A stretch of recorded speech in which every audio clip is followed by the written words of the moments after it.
If you don't know me, my name is Logiudice. I'm the undergraduate coordinator for biology, and I've been a mentor for AMSA for a number of years. I started helping pre-meds back in 1986 when I was a student here myself, teaching human anatomy. So I'd be happy to help you. I've got a little bit of experience. My office is actually the main biology office, so you don't have to remember much than just biology building in Asheville Frank. You don't have to call me by my last name because when I started teaching, I was the same age as the students. It seemed kind of presumptuous. So everyone's pretty used to calling me Frank. One of the advantages to a club like AMSA is most of you are new. How many of you are freshmen? Well, freshmen. Well, for all of you new students, you're wondering why would I want to join a club? What are the advantages to it? As many of you probably have already learned, most medical schools are looking for a lot more than just good grades and good MCAT scores. I mean, unless you're going to waste several $100s applying, you're going to have that when you apply. So what they're looking for also is, do you know what you're getting into? And that's where shadowing is so very important. They want to make sure that if they take the chance on bringing you in, that you know what you're going to get into and you're going to make the most of the opportunity. So they want to see shadowing. They also want to see you're getting into medicine for the right reason, not like it was when I was your age, when people went to medical school so they could have a different colored Corvette for every day of the week. They want to see that you're getting in there for the right reason, so they want to see charity work.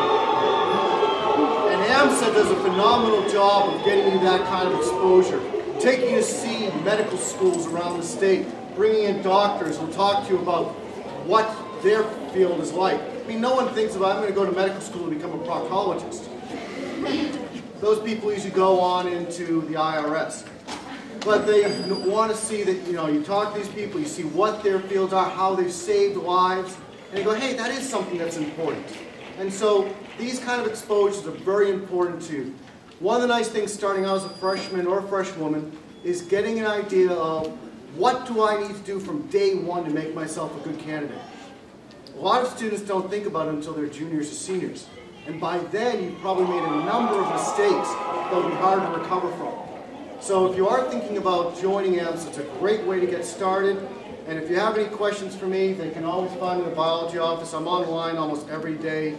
I even check emails on Christmas. My wife's not happy about it, but I do. So I'm easy enough to reach. Have a good semester. Welcome everybody. I am always just amazed. This is Carrie Pellizzeri. He's our program assistant. I just wanted to let you know we're located in HPA 1, room 124. I've been with the Pre-Health Professions Advisement Office for 17 years now. And it doesn't feel like the time has just flown. But I love what I do. I love meeting all of you every year. The main function of our office and the service that we provide when you are applying to professional school, we put together a packet consisting of your letters of recommendation, some other bells and whistles, deposit letter put together by our director, Dr. Lopez. You should be meeting him sometime later in the year, I would imagine. And then you can provide an autobiography, and so some other components of the packet which gets sent down the road as a supplemental application to your AMCAS or ADSAS, whichever, well, you're med, you're not that. To build on what Frank was saying about getting off to the right start, and since we saw so many hands, that some of you are freshmen, a lot of you are freshmen. One thing to keep in mind, since you're just starting out, start building relationships with your professors now so that you're not caught at the end of your junior year. I never went to visit my professor, never office hours, I was just quiet and sat in the back. You will need those relationships and you'll need those letters from those faculty. So just something to keep in mind. You might, strike it pretty well with someone more than another, and those are the ones that you wouldn't mind going back to visit and just letting them know of your plans. Anybody interested in DO here? I kind of want you to jot down a date. I don't have a room yet, but I've had an offer from one of our former students who's now, she actually co-founded the MAPS group And she's always been a great mentor and wants to come back. She's doing a fellowship now at Case Western, and there's some conference in town on October 16th. And she wanted me to see if we could get a room and get enough of you there so you can really talk one-on-one with her. She does love to mentor. She went to Nova, Southeastern here in Florida, so I believe she was an M&M major. But, so just jot that down and I'll have more info that I'll shoot to the officers if you can help me advertise that when I can secure a room and see how many of you are interested. So I'm going to turn it over to Carrie now to explain about our internships. But please come visit. Dr. Lopez has scheduled appointments as well as walk-in hours every week, and we'll have his schedule always in the office. Thanks so much.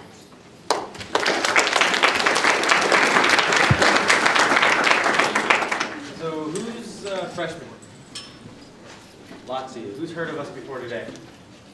Okay, a couple of you. SLS? No, not as many, huh? All right, good. How many people, or how many of you guys plan on keeping in touch with us throughout your 4 years? Hopefully 4 years here. Again, there's nothing wrong with taking a victory lap. I took 2, I think. If I recall correctly. So I would say your first place, you guys are always welcome to come into our office, but you can find a lot of information at our website, which was recently redesigned. This is it. I'm kind of proud of it. Okay, so that's what Susie mentioned. Who's heard of the packet before? Not as many of you. Okay, so the packet is a good way to help you guys stand apart from the thousands of applicants that apply to med school every year. And you can find the instructions to the packet and the packets on this page. If you go to the home page and you click forms, you'll see application packet instructions. It's lengthy, but please read it. It'll answer 90% of all your questions before you even knew you had them. And there's the packet. It's different every year. Next year, we're planning on getting it online, like all online. Right now, it's something you just download, fill out, and turn it into us. But we're working on that for next year. And the other important thing is the autobiography form. So who knows who knows what a personal statement is? 1, 2, 3 of you, a few of you? Someone, George, what's a personal statement? It's, I guess, the reason for wanting to go to medical school. Right. It tells them about who you are. Exactly. So the personal statement's a concise essay-ish that tells medical schools who you are and why you want to do what you want to do. Our autobiography is longer. It's about 3.5 pages. You don't have to write all 3.5 pages, but a lot of times when you get going, you'll find that it's not long enough. That talks about you, anything you want to talk about. It could be reinforcing your personal statement, or it can just be stories like anecdotes about your life. Make yourself sound interesting. What have you done? What choices have you made, or what situations have you been in that set you on the path that you're walking right now? And many, many students don't get the benefit of writing an autobiography. And certainly if you do letters only through our office, you won't get that. It's only through the full packet in which you get that opportunity. Other things we have that we offer are internships. And here you can see the different programs we offer. Right now we have 5 different internships, and we place roughly 30 students per semester in them. Please apply. You'll get preference if you're a junior, you'll get preference if you don't have very many volunteer hours, but nothing's stopping you from applying. You never know how many people are applying to each of these. There may be a slot for you, even if you have hundreds of hours and you're a senior or a sophomore, whatever, apply. The different programs we have are going to be the clinical research at NORI. This is essentially data mining at Florida Hospital. NORI is the Neuroscience and Orthopedics Research Institute. So you'll actually be working with research gathered by doctors from patients. Randomized, of course. The Florida Hospital East internship is for those of you interested in DO. Even if you're not planning on going to DO school, it may be an experience for you just to say, oh, okay, I didn't like DO, I don't want to do it. The private practice internship covers a variety of specialties. Anything ranges from surgery to, what's it called, allergy? I don't know. Whatever, we have a guy who does allergy. The surgical internship is kind of new. George has done it before. And it's with it's actually put together, it's coordinated by a podiatrist, but he works at a Florida hospital, and you'll be working with a vascular surgeon, a plastic surgeon, and one other surgeon. General surgeon? Yeah. Well, let's click it and find out. So we got foot and ankle surgery, general surgery, vascular, orthopedic, traumatology, and plastics. So if you're interested in surgery, that's the internship to go on. So please apply. The last one we have is optometry, which there probably shouldn't be too many of you using here. But again, if you're interested, apply. And I think that's my time. What's up? Anyone who's in their application year. Yeah, sorry. The packet's for anyone who's going to apply, but it's the year of their application. No, anyone, any student can take advantage of us. Any other questions? You can. Will you get in right away? Probably not. But you never know. Apply. It takes, what, 2 seconds to fill out the application? How long are those internships? Each one runs a semester with the exception of the clinical research, which is 2 semesters, fall and spring.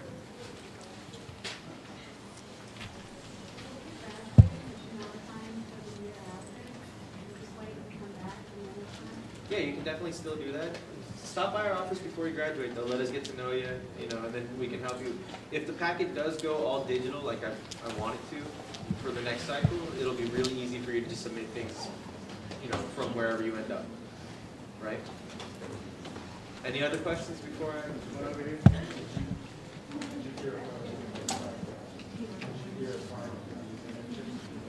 It depends on the internship. Yeah. Nori's 3.5 or above. The surgical internship is also, the other ones I think is 3.3. Okay? But all the instructions are on the respective pages. One question over here? What year, because I know the year when you start applying for medical school, at what time frame do you start applying? That's a good question. Did everyone hear a question? No. Okay, what time frame should I start applying to medical school? Okay, traditional applicants, so people who start at UCF as a freshman and go on, they should typically think to start applying to medical school at the end of their junior year. Okay? You would start the paperwork, I think AMCAS opens June 1st every year, right around then. So you would start, that would be the June 1st at the end of your spring semester as a junior. Okay? For our office, we open our packets February. So your spring semester as a junior, that's when you would find our packet and start filling that out and turning it in as soon as you can. Then in June, you would apply to AMCAS. Okay? You should take your MCAT around that same time frame as well. Alright? Because the application cycle takes a year. So if you plan it right, by the time you graduate as a senior the following spring, you'll already know where you're going that next fall. Right? But that's for a traditional applicant. People transferring in from community college need to start that right away. People, because you come in as a junior. People who are taking their victory lap, or second, third, fourth, whatever, you would do that according to when you think you'll be finishing 1 year prior. Okay? Any other questions?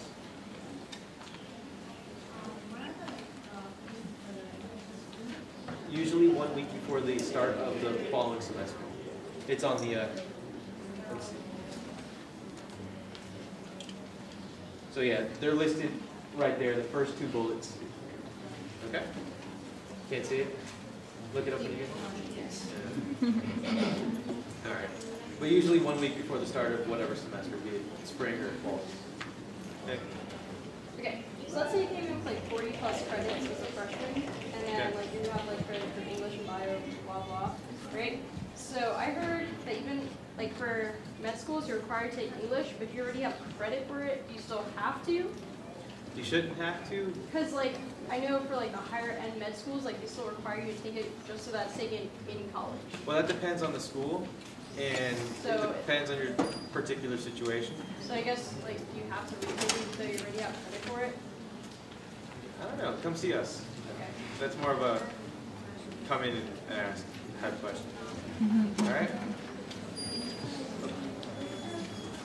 Oh, yeah. Our office is in HPA, room 124. Health and Public Affairs 1, room 124. Sorry, I always forget the important stuff. All right, thank you again. let me thank Trevor and the Executive Board of Pre-Med AMSA for allowing us to come and visit with you for just a few minutes and letting you know what the services are that are available through the Office of Pre-Professional Advising. I'm here this evening with the Assistant Director of OPPA, Ms. Erin Miskoski. Erin, stand up, take a bow. We want to let you know that we're located in the Farrell Commons next to the marketplace. And we prefer to see as students by appointment, but we also have walk-in hours. The appointments are generally 45 to 60 minutes. There's a card that looks like this in your welcome packet, and it contains all of the information about all of the healthcare professions for which we provide advising at the post-baccalaureate level, not the least of which is MD and DO. So the mission of OPPA is to provide highly specialized and highly individualized advising and support services for all those students who are going to move on to the health professions and law. I'm betting there are not very many students in here who plan to go to law school, but I'm going to ask if there are any. Oh man, that's awkward. Okay. Is there another back here? Okay. Really? MD, JD? Oh, you know, one thing at a time. Okay. These are the people who are going to try to figure out what an MD does so that when they get the JD, you know, if there are malpractice suits to be had, they'll be after you. So, one of the things that is a core, a part of our mission and our top goal is to do all that we can to make sure that you are the most competitive that you can possibly be as you get to the application process for your health professional school. For all of you, it'll either be an MD granting school or a DO granting school at this moment in time. There are lots of opportunities in the healthcare professions, and some of you may be still considering other kinds of professions. If you are, then we'd certainly like to help you with that. What are some of the other ways that we try to assist? You'll go through a variety of stages. Some of you have already gone through those if you're sophomores, juniors, and seniors. Probably many of you know what your majors are going to be. Is there anybody here who hasn't decided what their major is going to be? Very few. Okay, 1, 2, 3 maybe. Let me see by show of hands the number of students who are now upperclassmen, knew what their major was going to be when they came in, but have changed it at least once. Yeah, it's, or twice, or twice. Yeah, that's about 15, oh, Carrie too, that's about 15%. What that means is there's a process of maturation and consideration and reconsideration, and OPPA is there to help you with those kinds of issues as well. What kinds of prerequisite courses should you be taking? You've looked at the Executive Board of Pre-Med AMSA, and what you've seen is a wide variety of majors. And that's wonderful because literally you can be any major and prepare yourself for health professional school. You just need to make sure that you're taking appropriate courses, both required courses and recommended courses, and you need to make sure that those co-curricular activities that fill out your portfolio are things that you begin to do in your early years. You've heard a number of people say that, and it bears repeating. It's important for you, particularly in your early years, to look across the whole span, look across the whole horizon of your 4-year undergraduate curriculum, or 5-year undergraduate curriculum, or 6-year undergraduate curriculum, so that you get all of those activities in. The application process has been talked about by Carrie at the Health Professions Advisement Office because it is an absolutely critical process for you. One of the ways that OPPA, Pre-Professional Advising, will help you through that process is first to help you identify the schools that you might want to apply to. What are the entrance examinations that you might need to prepare yourself for? What are the application services that you will need to use? What schools use appropriate applications? Some application services are electronic, and some schools do not. If you stay with MD and DO, most of those are going to be electronic. We help you with the personal statements. We have a library of 80+ titles which will help you become familiar, more than you are already, with the kinds of things that you might do in the profession that you've chosen. But we also have books in that library that will help you devise your personal statements, revise your personal statements, figure out how to present yourself, in essence saying, this is who I am, this is how I get to be who I am, this is my passion, and you need to do that in 2 pages, double-spaced. It's harder than you think. We have resources that will help you with that. In addition to that, we have a lottery, a drawing every Friday for free practice tests for all of the students who are advised in OPPA.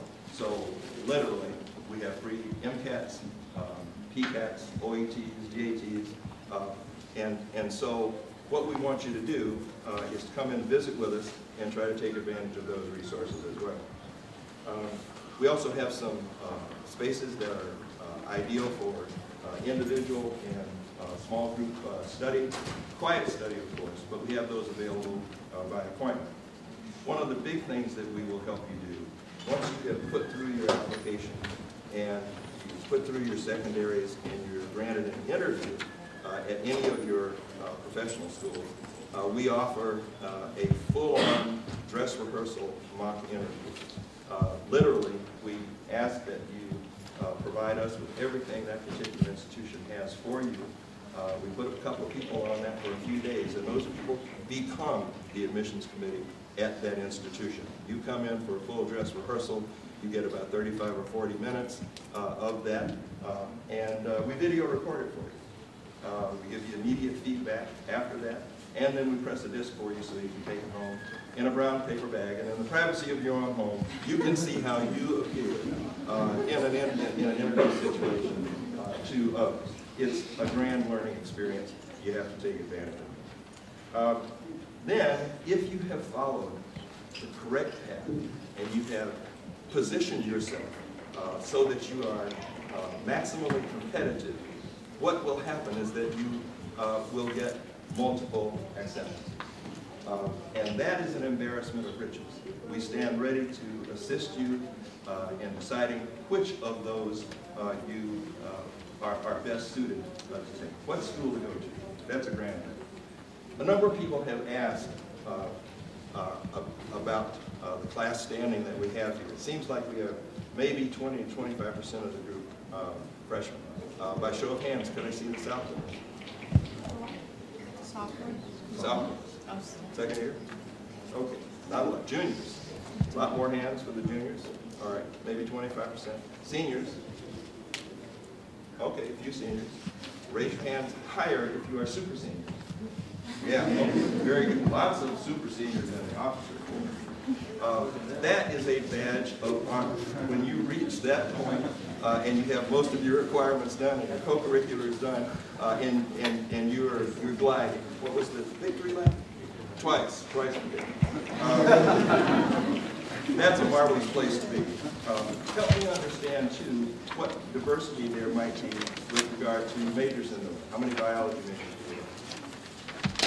Pretty fair enough? I'm guessing what? How about psychology? Any psychology majors? A couple over there. A couple of reluctant psychology majors over there. What about interdisciplinary studies? Okay, 3 or 4. Health sciences, preclinical? Any of those? Yeah, okay. All right, very good. Biomedical sciences. Big. That's good times. And some of you who have been here a little bit longer than a year. You are M&M majors. Do we have any of those who didn't raise your hands? Oh, okay. All right. So what do we see? Oh, sorry. Are there any other majors that I didn't call? Anyone? Okay, what is it? Chemistry. Oh, chemistry. Math, I didn't know. Yeah. Exercise physiology. What is it? Say again? Yes, English literature. All right. What this helps you know. 6 years right there. Is that you can be anything you want to be. Let's just have the love of the sciences and the math along with it. Let OPPA and its advisors assist you in building that portfolio that will make you the most competitive you can be. We see all undergraduate majors. We're not associated with a discipline or a specific college or a specific department. We'll see students from all across the undergraduate curriculum. Our primary goal, once again, is to make you be as competitive as you can be and we're striving every day to have a warm and welcoming environment for all of our pre-health students, right? The last thing I want you to know is that it is really, really important for you to continue to get advising. You need to get advising in your major, and you need to get advising for your professional preparation process. Get advising early, get it often. Thanks very much. I can add more than these people have added. They are so resourceful and so great, but I'm going to add 2 things. This is important. Take it from me as an advisor. One of the things that Susie said was, meet your professors, get to know them. That is very, very critical. I have had students that email me after they graduated, and I never met them, just when they came to meet with me for graduation check, asking me for a letter of rec because they couldn't find anyone to write them a letter. And I think that's terrible, because my answer is, I'm sorry, but I cannot write you a letter because I don't know who you are. I don't know anything about you. So it is very, very critical that you get to know that Kent professor. It doesn't matter whether the class is 300, 500. Just sit in the very front, go see them, talk to them. The anatomy professor, whatever it is, your advisor. We do write letters. You can ask Susie about that. So I write letters for my pre-dental students because I am the advisor for them. But in any case, for any pre-medical student, I do. So it is very important that you get to know us on a semester basis, or even every week. I have kids that come every week to my office to talk to me, just to talk to me. And I end up writing their letters, so that's important. That's one of the critical things I want. The second advice is we have a wonderful course called the SLS 2311. It's an overview of medical professions. The Office of Pre-Health Professions Advisement teaches that class, Dr. Lopez. It is required for our biomeds, but it doesn't matter. You can be an interdisciplinary major, you can be a math major like you saw here. You can be any major, but you need to take that class because it really opens up opportunities, your eyes to other professions, just in case the medical school thing, you realize, wow, this is too much. But just take advantage of that. And the third thing that I want you to take advantage is this is a wonderful club. It's a wonderful organization. They are here to help you. That's all these people do. They work really hard, and that's all they do. By the way, Trevor was an M&A major. Was. When he called me, I changed to a major. I almost died there. What's going on here? The other thing is, you know, we always ask freshmen, where are the freshmen? What about transfers? Do we have transfers in here? Because I deal with transfers also. All right, transfer people. It's important that you get to know these officers, that you get involved. Again, the SLS class, get to know your professors and all that. That's the only word of advice that I have for you guys. Thank you.